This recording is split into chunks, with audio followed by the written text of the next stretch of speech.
So hello friends, coder blogs के इस channel में मैं उन्नीस आप सभी का एक बार फिर से बहुत बहुत स्वागत करता हूं। दोस्तों, आज हम जानेंगे फार्मर बिल 2020 के बारे में। तो सबसे पहले देख ले कि इस पूरे वीडियो में हम क्या क्या देखने वाले हैं। तो सबसे पहले हम देखेंगे कि प्रेजेंट जो सिनेरियो है, प्रेजेंट क्राइटेरिया क्या है गवर्नमेंट का क्रॉप्स खरीदने का, क्रॉप्स बेचने का, फार्मर कैसे अपना क्रॉप्स बेच सकते हैं, कैसे खरीद सकते हैं।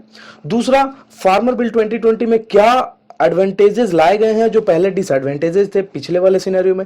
तीसरा, हम ये देखेंगे कि कैसे क्यों फार्मर विरोध इसका कर रहे हैं। और चौथा ये देखेंगे कि क्यों पंजाब और हरियाणा के फार्मर ही ज्यादा क्यों विरोध कर रहे हैं। तो ये सारी चीजें हम यहाँ देखेंगे।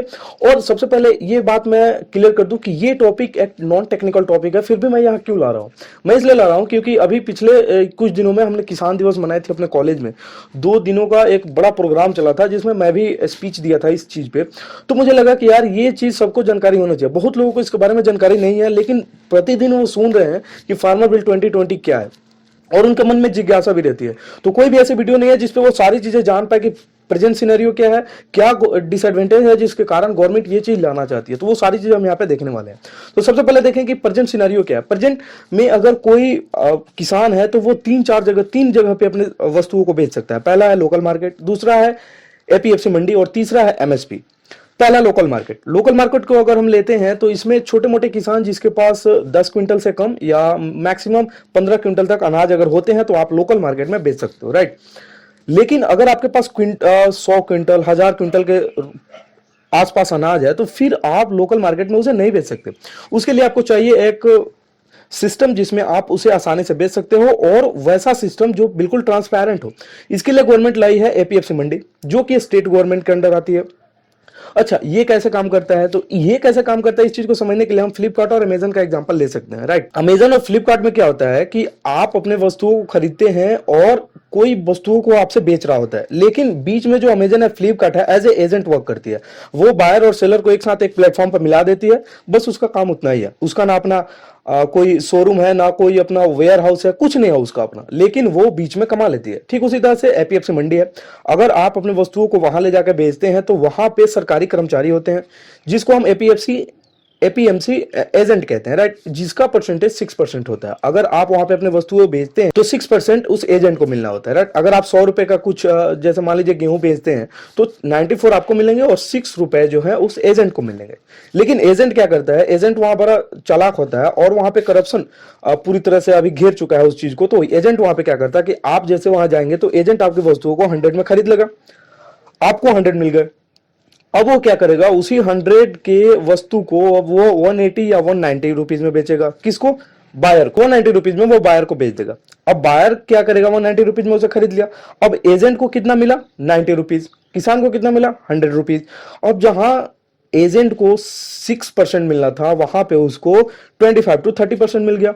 और जिसका एक्चुअल लैंड है, जिसकी एक्चुअल खून पसीने की कमाई थी, उसको पूरा का पूरा दाम नहीं मिला और वो जो है बिल्कुल कम दाम में अपने वस्तुओं को बेच के एकदम मायूस होकर अपने घर आ गया, राइट। तो ये करप्शन यहाँ पे आ गया जिसके कारण ये पूरी तरह से फेल हो गया, राइट।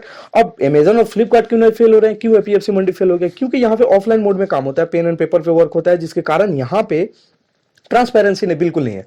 आप अगर अमेजन या फ्लिपकार्ट पे चीजों को खरीदते हैं तो वो ऑनलाइन काम होता है। आप जब चाहे तो अपना डाटा देख सकते हैं, जब चाहे तो बायर अपना डाटा देख सकता है, सेलर अपना डाटा देख सकता है, साथ ही साथ कितने परसेंट अमेजन लिए, सारी चीजें वहां पे ट्रांसपेरेंट रहती है।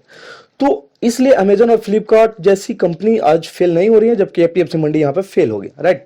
अच्छा, अब ये एपीएफसी मंडी की बात हो गई। अब तीसरा जो गवर्नमेंट लाई एपीएफसी मंडी फेल होने के बाद कि आप एमएसपी मतलब मिनिमम सपोर्ट प्राइस, अगर आपको इससे कम रेट में वस्तुएं अगर बेचनी पड़ रही है तो आप गवर्नमेंट के पास जाइए और एमएसपी रेट पे बेच दीजिए। जैसे मान लीजिए कि इस साल गेहूं का प्रोडक्शन बहुत कम हो गया, जिसके कारण गेहूं की रेट बिल्कुल हाई चली गई, राइट, 2100 पर क्विंटल के आसपास चली गई। तो इस केस में क्या होगा कि एमएसपी रेट 2000 के आसपास लग जाएगा। अब जब एमएसपी 2000 के आसपास जब लग गया तो किसान क्या करेगा कि एमएसपी पे पहले देख लेगा कि 2000 के आसपास है। अब 2000 से अगर उसे ज्यादा मिला तब तो वो गेहूं वहां बेच देगा। अगर 2000 से कम मिल रहा है तो वो गेहूं किसान क्या करेगा, एमएसपी सेंटर पे जाके बेच देगा। तो किसान को एक फायदा हो गया कि मतलब उससे कम रेट पे तो वो नहीं बेचेगा। लेकिन अब इसमें धांधली क्या आई कि अब वो मिनिमम सपोर्ट प्राइस जो है वो मैक्सिमम में बदल गई। कैसे, इस चीज को हम देखते हैं। तो मान लीजिए कि अगर किसान अपने लोकल मार्केट में बेचता है किसी चीज को, तो मान लीजिए उसे 15 रुपए पर केजी मिल रहे हैं और एमएसपी रेट जो है 14 रुपए पर केजी है।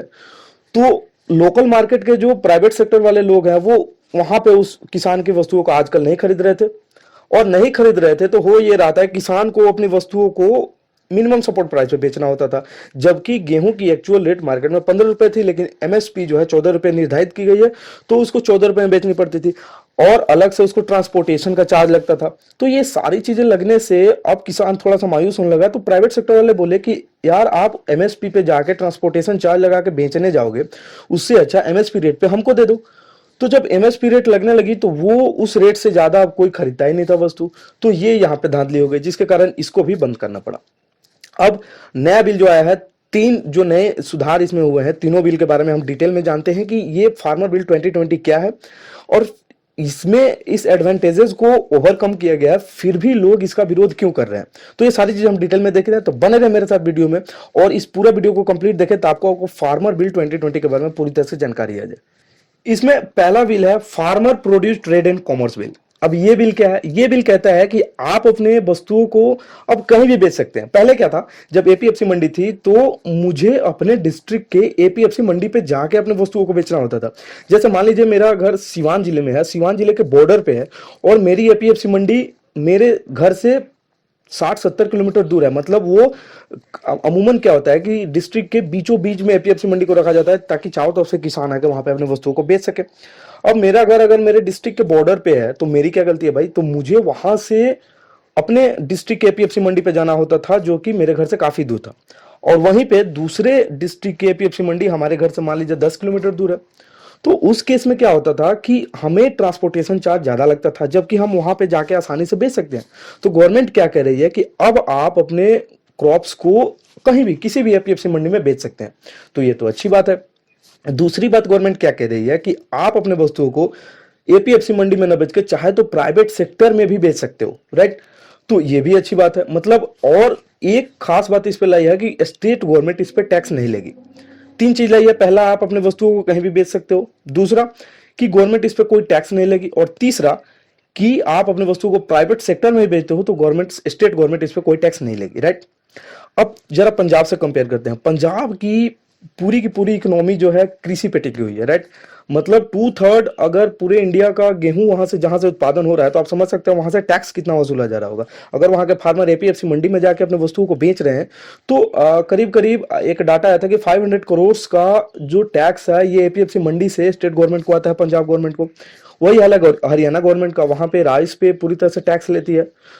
तो ये दोनों राज्य की पूरी इकोनॉमी डगमगा जाएगी, जिसके कारण यहाँ की गवर्नमेंट जो है इसका विरोध कर रही है। अब यहाँ के किसानों को तो फायदा हो रहा है ना, और उसको एक्चुअल रेट मिल रहा है। लेकिन एक बात समझिए, जब एयरटेल और आइडिया नए नए मार्केट में आए थे तो लोग उसके तरफ पूरी तरह से मूव कर गए, जिसके कारण बीएसएनएल पूरी तरह खत्म हो गया।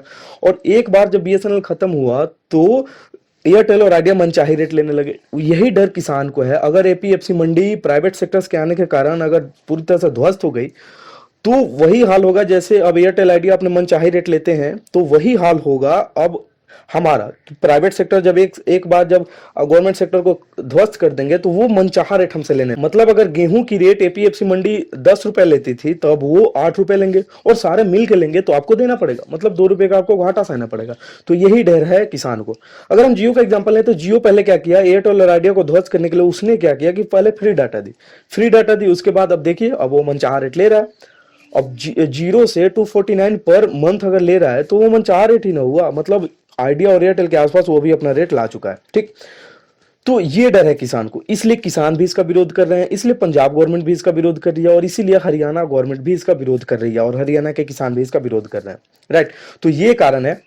अब दूसरा अगर देखते हैं, दूसरा बिल क्या कहता है। दूसरा बिल है agreement of price and assurance. अब पहला बिल ट्रेड एंड कॉमर्स के बाद agreement of price and assurance क्या कहता है, इसको जरा ध्यान से समझिए। मान लीजिए मैं एक किसान हूं, और होता यह है कि जब कृषि की पैदावार ज्यादा हो जाती है तो उस चीज की भाव मार्केट में कम हो जाती है, लेकिन वहीं पे अगर कृषि की पैदावार कम हो जाती है तो वही चीज की मार्केट में रेट ज्यादा हो जाती है। हालांकि एक्सपेंडिचर जो है फार्मिंग में सेम लगता है, मतलब अगर पैदावार कम हुई तब भी उतना ही खर्च लगा, और पैदावार ज्यादा हुई फिर भी उतना ही खर्च लगा। तो पैदावार कम होती है तो किसान को घाटा सहना पड़ता है, अगर पैदावार ज्यादा होती है तो किसान को फायदा होता है, राइट? तो यहाँ पे जरा लॉजिक को समझिए। कभी कभी क्या होता है कि आपको वो रेट नहीं मिल पाती जो जिसकी आप तमन्ना किए हुए अपने फसलों को बोते हैं।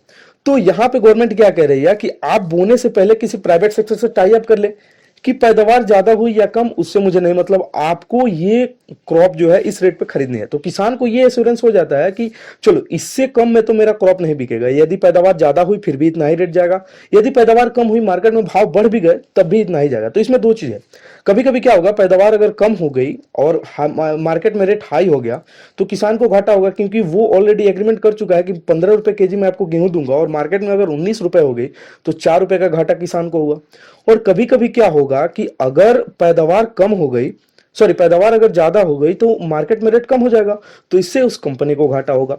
तो दोनों का घाटा है, मतलब ये सामंजस्य ठीक लगता है देखने में, बाहर से देखने में ठीक लगता है। अब किसानों को क्या दिक्कत है ये जरा समझ लेते हैं। अब इसमें क्या है ना कि आपको ये बाहर से तो देखने में ठीक लगे, लेकिन किसान जब अंदर अपने आप को खड़ा उसमें देख रहा है तो उसको ये डर है कि मान लीजिए कभी कंपनी दिवालिया हो गई, अब मैंने उसे खरीफ बोने से पहले एग्रीमेंट कर लिया और खरीफ करते करते वो क्या हो गई, दिवालिया हो, और जब दिवालिया हो जाएगी तो उसके पास पैसे नहीं रहेंगे देने के लिए, और वो पैसे नहीं देगी तो उसका क्रॉप जो है डिस्ट्रॉय हो जाएगा, उसकी क्रॉप जो है फिक्स टाइम पे नहीं बेचने के कारण उसके पास तो वेयर हाउस और कोल्ड स्टोरेज है नहीं कि वो स्टोर कर सकता है, तो उसकी क्रॉप जो है बर्बाद हो जाएगी। अब जब बर्बाद होगी तो उसमें डिस्प्यूट होगा, प्राइवेट सेक्टर और किसान में डिस्प्यूट होगा, और ज्वाइंट सेक्टर जिसको हम प्राइवेट सेक्टर कह रहे हैं उनके पास इतना पूंजी है, इतनी पैसा है कि वो किसान को अपने सामने खड़े नहीं होने देंगे, चाहे किसी भी कोर्ट में चला जाए किसान। तो किसान को ये डर है कि अगर एक बार डिस्प्यूट हुआ तो वो हमेशा केस जीत जाएंगे और हम कहीं के नहीं रह जाएंगे। तो इसलिए किसान इस बिल का भी विरोध कर रहे हैं। गवर्नमेंट अपने साइड से ठीक है, गवर्नमेंट के व्यू से देखे तो ये भी बिल एकदम मस्त है, बाहर से ट्रांसपेरेंसी अगर इसमें रखी जाए तो बिल सही है, लेकिन अगर किसान की मुद्दों को देखे तो किसान अपनी जगह भी सही है कि अगर डिस्प्यूट हुआ तो हमेशा वही जीतेंगे। और केस आज के भारत में मतलब ये अमूमन है ना कि जिसके पास पैसा, न्यायपालिका उसी के लिए काम करती है, मतलब ये रियलिटी है, राइट। तो इस वजह से किसान डर रहा है। अब अगर तीसरा देखें, तीसरा बिल क्या है, तीसरा बिल है द एजेंशियल कमोडिटीज बिल 2020। अब एजेंशियल कमोडिटीज बिल 2020 ये कोई नई बिल नहीं है, ये 1956 से बिल आ रही है, राइट।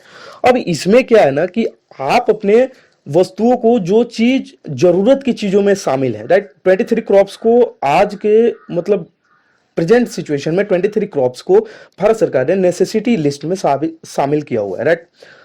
अब अभी उसने क्या किया है कि जितने भी वेजिटेबल्स हैं, जितने भी ग्रेन्स हैं, जितने भी पल्सेज हैं, इसको नेसेसिटी लिस्ट से बाहर कर दिया है। मतलब खाद्य पदार्थ की वो सारी चीजें जो किसान पैदा करता है उसको अभी नेसेसिटी लिस्ट से बाहर की हुई है उसने।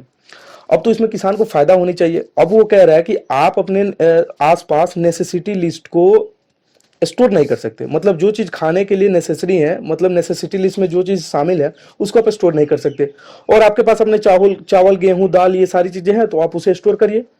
तो किसान को तो इससे फायदा होना चाहिए कि अगर वो सारी चीजें स्टोर कर लेगा तो भाव मार्केट में बढ़ जाएंगे और फिर वो ज्यादा भाव में बिकेगा। लेकिन जरा सोचिए, एक कितना भी बड़ा किसान हो उसके पास अपना वेयर हाउस और कोल्ड स्टोरेज कितने किसानों के पास है। भारत में अगर 70% कृषि होती है तो इसमें मेरे को लगता है कि 1% लोगों के पास भी कोल्ड स्टोरेज और वेयर हाउसेज अपने नहीं होंगे।